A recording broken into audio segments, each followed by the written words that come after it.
Welcome to మోసో TV. బులెటిన్ల ముందుగా హెడ్లైన్స్.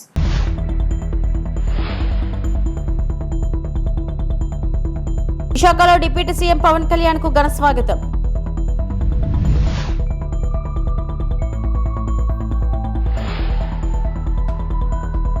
తిరుమల శ్రీవారిని దర్శించుకున్న ఏపీ హోంమంత్రి అనిత.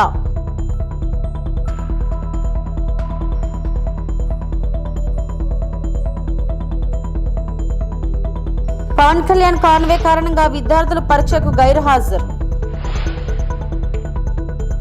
అల్లూరు సీతారామరాజు జిల్లాలో 2 రోజుల పర్యటన నిమిత్తం డిప్యూటీ సీఎం పవన్ కళ్యాణ్ విశాఖపట్నం విమానాశ్రయానికి చేరుకున్నారు. అక్కడి నుంచి నేరుగా డుమ్రిగూడ మండలం పోతంగి పంచాయతీ పెద్దపాడు గ్రామానికి బయలుదేరారు.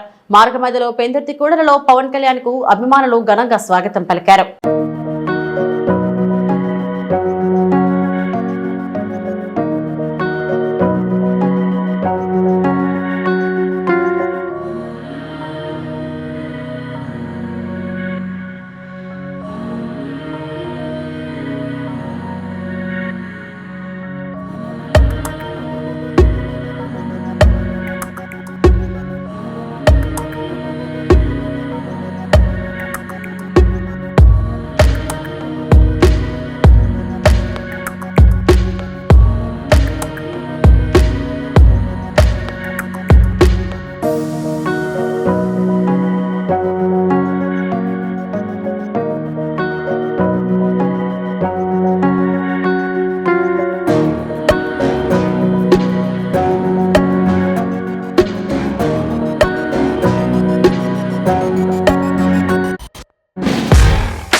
తిరుమల శ్రీవారిని ఏపీ హోంమంత్రి అనిత, పౌర సరఫరాల మంత్రి నాదెండ్ల మనోహర్ వేరువేరుగా దర్శించుకున్నారు. ఏపీ ప్రారంభ విరామ దర్శన సమయంలో కుటుంబ సభ్యులతో కలిసి అనిత స్వామివారి సేవలో పాల్గొన్నారు.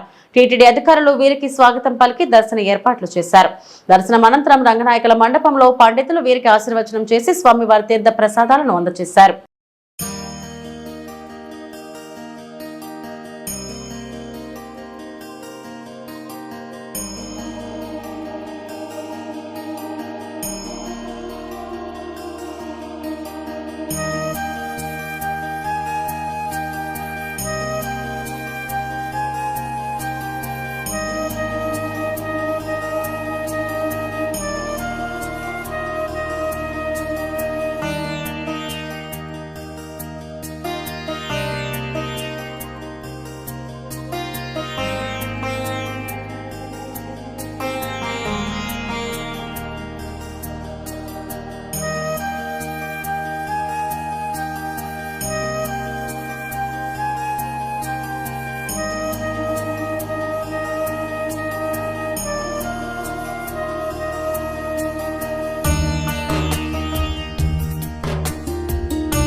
$1.60 కోట్లతో కనకాయలంక, పేదలంక గ్రామాల్లో రక్షిత మంచినీటి పథకాలకు శంకుస్థాపన చేసిన మంత్రి రామానాయుడు.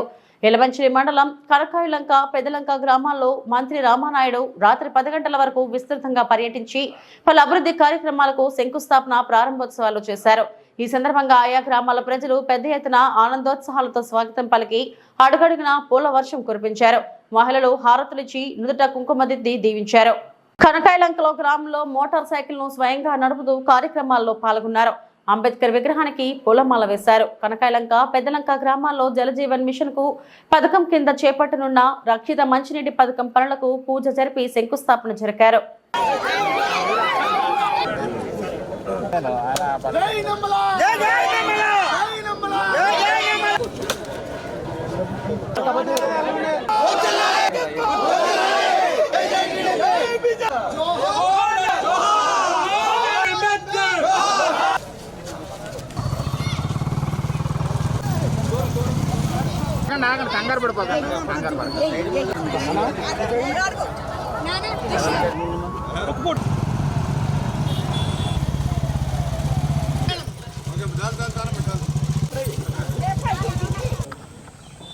ఈవేళ ఇప్పుడే మీరు చూసారు ఏదైతే లంక గ్రామాలు, కనక్కాయ లంక, పెదలంక గ్రామాలు.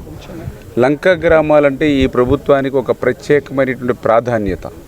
ఎందుకంటే వరదల సమయంలో వీళ్ళ బాధలు, కష్టాలు, కన్నీళ్లు దగ్గర నుండి చూసాం. ప్రజానాయకులుగా మేమందరం కూడా ఏ వరద సమయంలో ఏ పిల్లవాడు జారి గోదావరిలో కలిసిపోతాడనేటువంటి భయంతో ఒక పక్క, ఏ పాము ఎటువైపు నుంచి వచ్చి కాటు వేస్తుందో అనేటువంటి ఇంకొక భయం ఇంకొక పక్క, రాత్రులు కరెంట్ లేక పాపం ఆ యొక్క చీకట్లోనే మగ్గిపోతున్నటువంటి ఏదైతే అలంక గ్రామాలు. చిన్న ఏదైనా పాము కాటేసిన ఒక కడుపు నొప్పి వచ్చినా కూడా మరి ఆ యొక్క అర్ధరాత్రి ఆ గోదావరి దాటి ఆసుపత్రికి వెళ్ళలేనటువంటి పరిస్థితి. ఇవన్నీ దృష్టిలో పెట్టుకునే ఈవేళ ఈ ప్రజాప్రభుత్వం ఈ లంక గ్రామానికి అత్యంత ప్రాధాన్యతనిస్తూ ఇప్పుడే మనం చూసాం ఏదైతే కనక్కాయ లంక గ్రామానికి మరి కనీసం త్రాగడానికి మంచినీళ్ళు లేనిటువంటి స్థితిలో ఆ గ్రామంలో ఆ మంచినీళ్ళు కోసం వాళ్ళు మరి రేవు దాటి గోదావరి దాటి 25 లీటర్ల టిన్ను నీళ్ళు ఏదైతే గోదావరిలో కూడా చూస్తూ ఉన్నామో అటువంటి స్థితిని గమనించి ఈవేళ కనక్కాయ లంక గ్రామానికి 55 లక్షల రూపాయలు, అదేవిధంగా పెదలంక గ్రామానికి 55 లక్షల రూపాయలు ఒక్క రక్షిత మంచినీటికే ఈరోజు 2 గ్రామాలకి కలిపి 1,10,00,000 రూపాయలు అక్షరాలు ఈ లంక గ్రామాలకి ఇప్పుడు శాంక్షన్ చేసి శంకుస్థాపన చేసాం. దీనివల్ల ఇంకా 20 లీటర్ల టిన్నులు మోసుకునేటువంటి పరిస్థితి ఈ 2 లంక గ్రామాలకి భవిష్యత్తులో లేకుండా చేస్తూ ఉన్నాం. అదేవిధంగా ప్రతి వీధికి కూడా మరి ఈవేళ రోడ్లు అంటే ఆ రోజు 14, 19 వేసాం, మళ్ళీ ఈరోజు 24లో మళ్ళీ ఈ కూటమి అధికారంలోకి వచ్చిన తర్వాత మళ్ళీ ఇప్పుడు మొదలు పెట్టాం.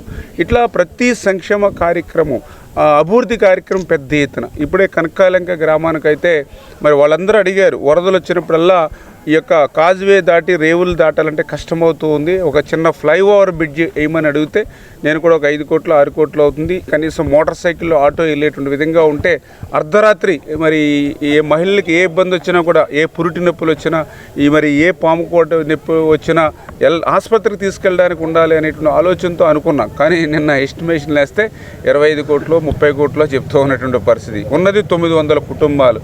అయినా సరే మాట ఇచ్చాము, లంక గ్రామాలు డబ్బులతో సమస్య లేదు, పనులు చేయాలనే ఆలోచన. అంటే ఈ రకంగా అడుగడుగునా కూడా మానవత్వంతో పనిచేసేటువంటి ప్రభుత్వం మా తెలుగుదేశం, జనసేన, బీజేపీ ఎన్డీఏ ప్రభుత్వం.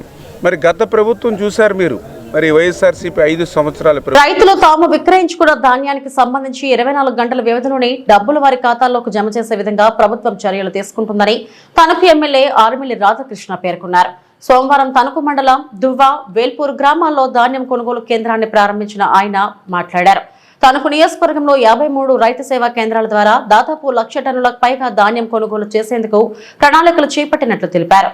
రబీ సీజన్ కు సంబంధించి జిల్లాలో 6 లక్షల టన్నుల, తణుకు నియోజకవర్గంలో 1,00,000 టన్నుల చొప్పున ప్రభుత్వం నిర్ణయించిన మద్దతు ధరకు కొనుగోలు చేసి రైతులకు అన్ని విధాలుగా కూటమి ప్రభుత్వం అండగా నిలబడుతుందని చెప్పారు. రైతులు తమకు నచ్చిన ప్రాంతాల్లో ఏ రైస్ మిల్లుకు కావాల్సి వస్తే ఆ రైస్ మిల్లుకు అమ్ముకునే విధంగా చర్యలు చేపట్టినట్లు తెలిపారు. ప్రభుత్వం నిర్ణయించిన మద్దతు ధరతో పాటు లోడింగ్, అన్లోడింగ్, హమాలీ ఛార్జీలు సైతం ప్రభుత్వమే చెల్లించే విధంగా చర్యలు తీసుకున్నట్లు పేర్కొన్నారు.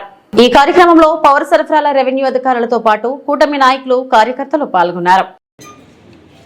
ధాన్యం కొనుగోలు కేంద్రాలను ఈరోజు తణుకు నియోజకవర్గంలో వేల్పూరు, దువ్వ గ్రామాల్లో ప్రారంభించుకుని ఈ రబీ సీజన్కి సంబంధించి నియోజకవర్గంలో దాదాపు 1,60,000 టన్నుల ధాన్యం పండితే ఈరోజు నియోజకవర్గంలో ఉన్నటువంటి 53 రైతు సేవా కేంద్రాల ద్వారా ధాన్యం కొనుగోలు ప్రక్రియని ప్రారంభించుకోవడం జరిగింది. ముఖ్యంగా రైతులకి మద్దతు ధర అందించే విధంగా, రైతాంగానికి ఎటువంటి ఇబ్బంది లేకుండా వారు ఏ రైస్ మిల్లుకి తోలుకోవాలనుకుంటే ఆ రైస్ మిల్లు అమ్ముకునే విధానాన్ని ఈ ప్రభుత్వం తీసుకొచ్చి రైతులకు సంబంధించి ఈరోజు గన్నీ బ్యాగ్స్ ఇవ్వడంతో పాటుగా వారికి కావాల్సినటువంటి లోడింగ్, అన్లోడింగ్, అదేవిధంగా ట్రాన్స్పోర్ట్, హమాలీ ఛార్జెస్ని కూడా ప్రభుత్వం చెల్లిస్తూ ఈరోజు ధాన్యాన్ని ఎటువంటి ఇబ్బంది లేకుండా ధాన్యం సేకరించినటువంటి 24 గంటల్లో రైతుల ఖాతాల్లో డబ్బులు జమ అయ్యే విధంగా ప్రభుత్వం అన్ని చర్యలు కూడా తీసుకుంది. ఈరోజు రైతు పక్షపాతిగా గౌరవ ముఖ్యమంత్రి నారా చంద్రబాబు నాయుడు గారు, ఉప ముఖ్యమంత్రి వర్యులు పవన్ కళ్యాణ్ గారు, అదేవిధంగా మోడీ గారి సహకారంతో కూటమి ప్రభుత్వం వచ్చిన తర్వాత రైతులకు ఉన్నటువంటి ఇబ్బందులన్నింటినీ కూడా అధిగమించే విధంగా గత ప్రభుత్వం ఏదైతే రైతులని ధాన్యం కొనుగోలు పేరుతో తీవ్రమైనటువంటి ఇబ్బందులకు గురి చేస్తుందో, ఆ రోజు రైతు ధాన్యం అమ్ముకోవాలంటే ఎక్కడ అమ్ముకోవాలో తెలియనటువంటి పరిస్థితి, తరుగుల పేరుతో బస్తాకి 4 కేజీల నుంచి 12 కేజీల వరకు దోపిడీ చేసినటువంటి పరిస్థితి, గన్నీ బ్యాగులు అందనటువంటి పరిస్థితి. ఈ నియోజకవర్గంలో పౌర శాఖ మంత్రిగా ఉన్నటువంటి అప్పటి ప్రజాప్రతినిధి ఆ విధంగా రైతులకు కూడా న్యాయం చేయలేనటువంటి పరిస్థితులు ఆ రోజు ప్రభుత్వం ఉంది. అన్ని విధాలుగాను కూడా మోసపోయినటువంటి, ధాన్యం అమ్ముకున్న తర్వాత డబ్బులు ఎప్పుడు వస్తాయో తెలియనటువంటి పరిస్థితి. 6 నెలలైనా డబ్బులు పడకుండా గత ప్రభుత్వం దాదాపు 1600 కోట్ల రూపాయలు బకాయిలు పెట్టిపోతే, ఈ ప్రభుత్వం వచ్చిన తర్వాత రైతులకు సంబంధించినటువంటి 1600 కోట్ల రూపాయలతో ఆ బకాయిలు చెల్లించడంతో పాటుగా ముఖ్యంగా గత ఖరీఫ్ సీజన్కి సంబంధించి ధాన్యం సేకరణలో 24 గంటల్లో రైతుల ఖాతాలో జమ చేయడం జరిగింది. అదేవిధంగా ఈరోజు రబీకి సంబంధించి రైతు సేవా కేంద్రాల ద్వారా, సొసైటీల ద్వారా, ప్యాడీ పర్చేసింగ్ సెంటర్ ద్వారా సేకరించినటువంటి ధాన్యానికి వెంటనే డబ్బులు చెల్లించే ఏర్పాట్లు కూడా చేయడం జరుగుతుంది. ఈరోజు పశ్చిమ గోదావరి జిల్లాలో దాదాపు 6 లక్షల టన్నుల ధాన్యం సేకరణ లక్ష్యంగా పెట్టుకోవడం జరిగింది. దానిలో భాగంగా తణుకు నియోజకవర్గంలో 1,00,000 టన్నులు పైగా సేకరించి ఈరోజు రైతులందరికీ కూడా తగు న్యాయం చేసే విధంగా ఈ ప్రభుత్వం ముందుకు వెళ్తుంది. ఒక రైతు పక్షపాతిగా చంద్రబాబు నాయుడు గారు రాబోయే రోజుల్లో ఈ సంవత్సరం ముఖ్యంగా రైతాంగానికి అందరికీ కూడా ఏదైతే ఎన్నికల్లో హామీ ఇచ్చారో దానికి అనుగుణంగా రైతులందరికీ కూడా 20,000 రూపాయలు ఇచ్చే కార్యక్రమాన్ని కూడా ఈ ప్రభుత్వం తీసుకొస్తుంది. అలాగే కౌలు రైతులకు సంబంధించి కౌలు క్రెడిట్ కార్డులను కూడా ఇచ్చి వారికి ఇబ్బందులు లేకుండా చూసే విధంగా వారికి లోన్లు కూడా ఎప్పటికప్పుడు ఇచ్చే విధంగా కూడా ప్రభుత్వం అన్ని చర్యలు తీసుకుంటుంది.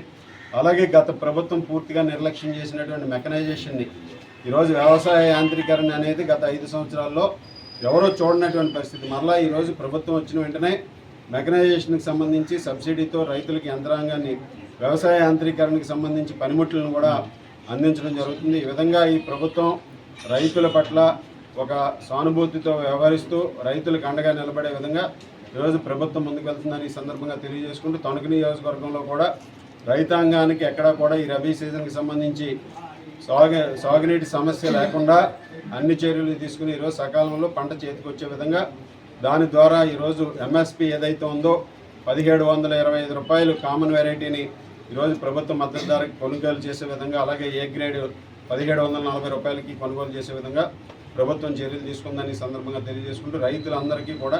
అన్నమయ్య జిల్లా రాయచోటి పట్టణంలోని ఎన్జిఓ కాలనీలో ఉన్న శ్రీ కోదండ రామాలయంలో శ్రీరామనవమి వేడుకలు ఘనంగా జరిగాయి. రాష్ట్ర రవాణా శాఖ మంత్రి మండపల్లి రాంప్రసాద్ రెడ్డి, హరిత దంపతులు సతీ సమేతంగా స్వామి అమ్మవార్లకు పట్టు వస్త్రాలు, ముత్యాల తలంబరాలను తీసుకొచ్చి సమర్పించి ప్రత్యేక పూజలు చేసి స్వామివారి కళ్యాణ మహోత్సవంలో పాల్గొన్నారు. వేద పండితుల వేద మంత్రోచ్చరణల మధ్య శ్రీ సీతారాముల కళ్యాణం కన్నుల పండుగగా నిర్వహించారు. మంత్రి రాంప్రసాద్ రెడ్డి దంపతులకు వేద పండితులు స్వామివారి తీర్థ ప్రసాదాలను అందజేశారు.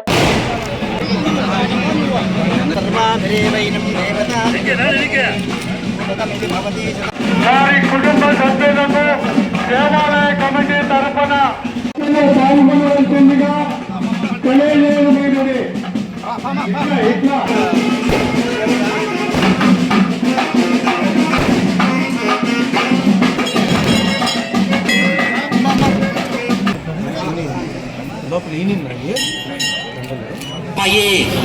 లోక కళ్యాణ సిద్ధ్యర్థం శీఘ్రమేవ వర్ష జల సంపూర్ణత్వ సిద్ధ్యర్థం ఉన్నత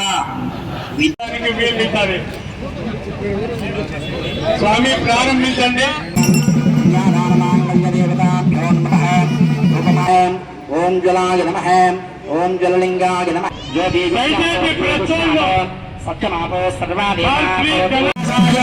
శ్రీనివాసాయ మంగళం మంగళం గోసరేంద్రాయ రాజమణీయం సమర్పయామి. నమస్కారం. జై జై శ్రీరామ్.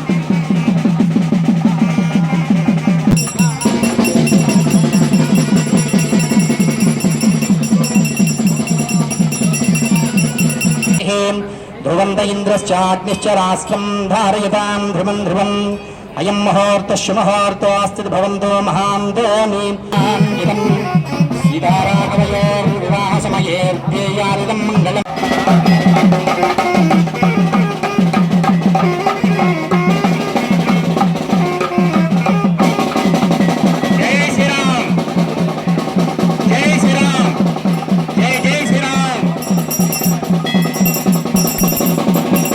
ఈరోజు రాయచోటి పట్టణం ఎన్జిఓ కాలనీలో వెలిసిన సీతారామాలయంలో ఘనంగా సీతారాముల కళ్యాణం జరిగింది.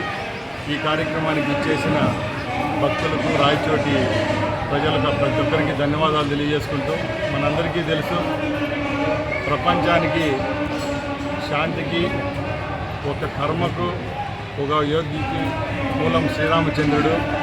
ఆయన సీతా సమేతంగా ఈరోజు కళ్యాణం జరుపుకుంటున్నాం. ఇక్కడ మన భారతదేశంలో ఈ రోజుకి ఆ శ్రీరామచంద్రుడు రాజ్యం ఎలాగ ఉందో అలాగే ఈరోజు మన భారతదేశంలో కూడా ఈ కర్మభూమిగా చెప్పుకుంటున్నాం. ఈరోజు హిందువులందరూ ఈ కార్యక్రమాన్ని భారతదేశం అంతటా ఘనంగా జరుపుకోవడం జరుగుతూ ఉంది. మన తెలుగు రాష్ట్రాల్లో భద్రాచలంలో అయితేనే, అలాగే మన ఒంటిమిట్టలో అయితేనే శ్రీరామ నవమి కార్యక్రమాలు జరుపుకోవడం జరుగుతూ ఉంది. ఈరోజు ముఖ్యంగా రాయచోటి పట్టణంలో వేలాదిగా విచ్చేసిన మహిళా మూర్తులందరికీ, అలాగే ఈ కార్యక్రమంలో కళ్యాణంలో పాల్గొన్న సోదరులు మనందరికీ నా ధన్యవాదాలు తెలియజేసుకుంటూ, ఈరోజు ఈ కళ్యాణం జరిపించే భాగ్యం నాకు దక్కింది. దీనికి అవకాశం కల్పించిన ఎన్జిఓ కాలనీ టెంపుల్ కమిటీకి, అలాగే ఈరోజు అందరికీ భోజన వసతులు కల్పించేదానికి మాకు భాగ్యం కల్పించిన మీ అందరికీ ధన్యవాదాలు తెలియజేసుకుని సెలవు తీసుకుంటున్నాను. అమెరికా అధ్యక్షుడు ట్రంప్ నిర్ణయంతో కుదేలైన ఆక్వా రైతులు. పశ్చిమ గోదావరి జిల్లా భీమవరం మండలం తాడేరు గ్రామంలో రొయ్యలు సాగు చేస్తున్న అల్లూరు శ్రీనివాసరాజు, యాళ్ల బండి శ్రీకృష్ణ ఆక్వాలో ఎదుర్కొంటున్న సమస్యలను వివరిస్తూ, ఆక్వాలో మన దేశం సుమారు 60,000 కోట్లు విదేశీ మాదక ద్రవ్యాన్ని సంపాదిస్తుందని, ఇప్పుడు అమెరికా అధ్యక్షుడు ట్రంప్ తీసుకున్న నిర్ణయం వలన మన దేశం నుండి ఎగుమతి అవుతున్న ఆక్వా రంగంపై 25% సుంకం విధించడంతో ఆ భారాన్ని ఆక్వా రైతు మీద వేయడంతో అధిక మొత్తంలో నష్టపోతున్నామని, ఇంత నష్టపోతున్న ఆక్వా మేతలు మందుల ధరలు మాత్రం తగ్గించకపోవడం వల్ల కష్టాల బారిన పడుతున్నామని, అదేవిధంగా గతంలో ప్రతిపక్షంలో ఉన్నప్పుడు ఆక్వా రైతులను ఆదుకుంటామని చెప్పిన ప్రస్తుత కూటమి ప్రభుత్వం విద్యుత్ ఛార్జీలతో పాటు ఫ్యూయల్ ఛార్జెస్, ఇతర ఛార్జీలతో చాలా ఇబ్బందులు పడుతున్నామని, దీన్ని దృష్టిలో పెట్టుకుని ఆక్వా రంగాన్ని ఆదుకోవాలని అమెరికా అధ్యక్షుడితో మోడీ చర్చలు జరిపి చర్యలు తీసుకోవాలని, లేదంటే ఆక్వా రంగం క్రాప్ హాలిడే ప్రకటించాల్సి వస్తుందని తెలిపారు.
నా పేరు అల్లూరి శ్రీనివాసరాజు అండి. నేను తాడేరు గ్రామంలో 32 ఎకరాలు రొయ్యల సాగు చేస్తున్నాను. రొయ్యల సాగు ఇవరక ఇది కరోనా వచ్చిన కాడి నుంచి కూడా చాలా ఇబ్బందికరంగా ఉంది ఆక్వాకల్చరు. ఈవేళ కూటమి ప్రభుత్వం వచ్చిన తర్వాత ఈ సబ్సిడీలు అవి ఇస్తూ ఉన్నారు కరెంటుకి వాటికి, దాని మీద రైతులు అందరూ సంతోషం వ్యక్తం చేశారు. ఈలోగా ట్రంప్ తీసుకున్న నిర్ణయానికి 60,000 కోట్ల రూపాయలు వచ్చే ఆదాయాన్ని, మనకి ద్రవ్యబలం వచ్చే ఆదాయాన్ని ఈవేళ 25% అధికంగా సుంకం విధించడం వల్ల మన ఆక్వాకల్చర్కి చాలా తగలరాని గట్టి దెబ్బ తగిలింది. దీని గురించి ఆక్వా రైతులు 30-40 రూపాయలు ఒక కేజీకి వచ్చి రేటు తగ్గించారు ఎక్స్పోర్టర్స్. దీని గురించి ఆక్వాకల్చరు ఏం చేయాలో, రైతులు ఏమవ్వాలో ఏంటో, సంవత్సరం మొత్తం మీద ఈ సమ్మర్ క్రాపే కొంచెం సక్సెస్ అవుతుందని, ఉన్న క్రాప్లేమో సక్సెస్ ఉండదండి. 100కి 10 చెరువులు కూడా రావు. ఇప్పుడు 170 చెరువులు ఈ సమ్మర్ క్రాప్లో బాగా వస్తాయని ఆశించే టైంలో ఈ సుంకం విధించడం వల్ల చాలా ఆక్వాకల్చర్ చాలా ఇబ్బందికరంగా ఉంది. దీని మీద లక్షలాది మంది జనాభా కూడా చాలా దీనివల్ల బతుకుతున్నారు. డిప్యూటీ సీఎం పవన్ కళ్యాణ్ కారణంగా జేఈ అడ్వాన్స్ పరీక్షలను విద్యార్థులు రాయలేకపోయారు. పెందుర్తి ఆయాన్ డిజిటల్ జేఈ విద్యార్థులకు పవన్ కాన్వేయ్ అడ్డుగా వచ్చింది. దీంతో పరీక్షా కేంద్రానికి విద్యార్థులు పరీక్షా కేంద్రానికి ఆలస్యంగా వెళ్లారు. పరీక్ష రాయకుండానే 30 మంది విద్యార్థులు వెనుదిరిగారు. పరీక్షా కేంద్రం వద్ద విద్యార్థులు వారి తల్లిదండ్రులు ఆందోళనకు దిగారు. పెందుర్తిలో జేఈ అడ్వాన్స్ ఎగ్జామ్ ఉదయం 8:30కు జరుగుతుండగా పవన్ కాన్వే కారణంగా పరీక్ష కేంద్రానికి 8:32 వచ్చారు. 2 నిమిషాలు కూడా పవన్ వస్తున్నారని పోలీసు అధికారులు ట్రాఫిక్ నిలిపివేశారని, లేదంటే పరీక్షా కేంద్రానికి సమయానికి చేరుకునేవారమని విద్యార్థులు మీడియాకు తెలిపారు. పవన్ కళ్యాణ్ వస్తున్న మార్గంలోనే ఎగ్జామ్ సెంటర్ ఉంది. పవన్ వస్తున్నారనే కారణంతో ప్రోటోకాల్ దృష్ట్యా పోలీసులు ట్రాఫిక్ నిలిపివేశారు. కాబట్టి 2 నిమిషాల ఆలస్యంతో పరీక్షా కేంద్రానికి వచ్చామని, ఆలస్యమైందని, అధికారులు తమని పరీక్ష రాసేందుకు అనుమతి ఇవ్వలేదని విలపిస్తున్నారు.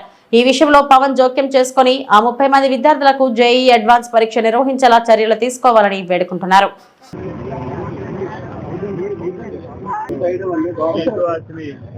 నీతో ఆశ్మి పేరెంట్స్ ని 8:30కి ఇక్కడికి రావాలండి టైం యాక్చువల్ గా. కాకపోతే మేము 8:32కి వచ్చామండి.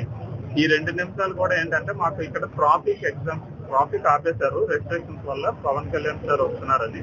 సో నేను అనేది ఏంటంటే ఇదే లైన్ లో పవన్ కళ్యాణ్ సార్ వస్తున్నారు, ఇదే లైన్ లో ఎగ్జామ్ సెంటర్ ఉంది. సో పోలీసులు ఎక్కడికక్కడ ట్రాఫిక్ రూల్స్ పాటించి వాళ్ళ పేరెంట్స్ కానీ ట్రాఫిక్ కామన్ పీపుల్ అందరిని ఆపేశారు. సో ఇప్పుడు పిల్లలకి ఎగ్జామ్ సెంటర్ కి ఎంటర్ అవ్వడానికి 2 నిమిషాలు తేడా వచ్చింది. 2 నిమిషాలు సెంటర్ తేడా రావడం వల్ల వీళ్ళు సెంటర్ లోకి అలౌ చేయలేదు. సో ఈ రోజు కానీ ఎగ్జామ్ రాయకపోతే 1 year వీళ్ళకి భవిష్యత్తు పాడైపోతుంది. సో నేను అనేది ఏంటంటే ఈ రోజు ఉంది ఎగ్జామ్, ఈ రోజు ఆఫ్టర్నూన్ ఉంది, మళ్ళీ రేపు ఉంది. రేపు లాస్ట్ కాబట్టి అట్లీస్ట్ ఇది దృష్టిలో పెట్టుకొని పవన్ కళ్యాణ్ సార్ అయినా సరే ఇది ఇష్యూని ఆయన దాకా తీసుకొని వెళ్ళి ఆయన రిక్వెస్ట్ చేస్తుంది ఏంటంటే ఆయన కనీసం రేపటికైనా ఈ ఉండిపోయిన పిల్లలకి అవకాశం ఇస్తే వాళ్ళ భవిష్యత్తు ఈ 1 year వేస్ట్ అవ్వకుండా ఉంటుందని రిక్వెస్ట్ చేస్తున్నానండి. ఇది వీళ్ళు ప్రాబ్లం అని కాదు, పోలీసు ప్రాబ్లం అని కాదు. ఈ సిస్టమ్ పొలిటికల్ గా ఆయన రావడం, ఈ లైన్ లోనే ఆయన వెళ్ళడం కూడా ఇదే లైన్ లో సెంటర్ ఉండడం వల్ల ట్రాఫిక్ ఆంక్షల వల్ల లేట్ అయిపోయాం తప్ప కావాలని లేట్ అయిందేం కాదండి. ఇది పిల్లలు కూడా లెటర్ రాశారు, పిల్లల పేర్లు కూడా రాశాము. దాదాపుగా 20 నుండి 30 మంది ఆగిపోయారండి పిల్లలు. చాలా మంది ఈ రోజు సఫర్ అయ్యారు. సో ఇది నేను పవన్ కళ్యాణ్ సార్ దృష్టికి, చంద్రబాబు నాయుడు గారి దృష్టికి, అలాగే ఎడ్యుకేషన్ మినిస్టర్ లోకేష్ గారి దృష్టికి ఇది తీసుకొని వెళ్ళాలని నేను మనస్ఫూర్తిగా మీడియా వాళ్ళు కోరుకుంటున్నాను. మెయిల్ పెట్టమన్నారండి. లోపల మెయిల్ ఐడి ఇవ్వడం లేదు. మెయిల్ ఐడి వాళ్ళకి కూడా తెలియదు అంటున్నారు. లోపలికి వెళ్ళాలంటే వాళ్ళకేవో రెస్ట్రిక్షన్స్ ఉన్నాయి అంటున్నారు. వెబ్సైట్ లో చూసుకోండి మెయిల్ ఐడి దొరుకుతుంది అన్నారు. వెబ్సైట్ మొత్తం. ఇవి ఇప్పటివరకున్న బులెటిన్ అప్డేట్స్. నమస్తే.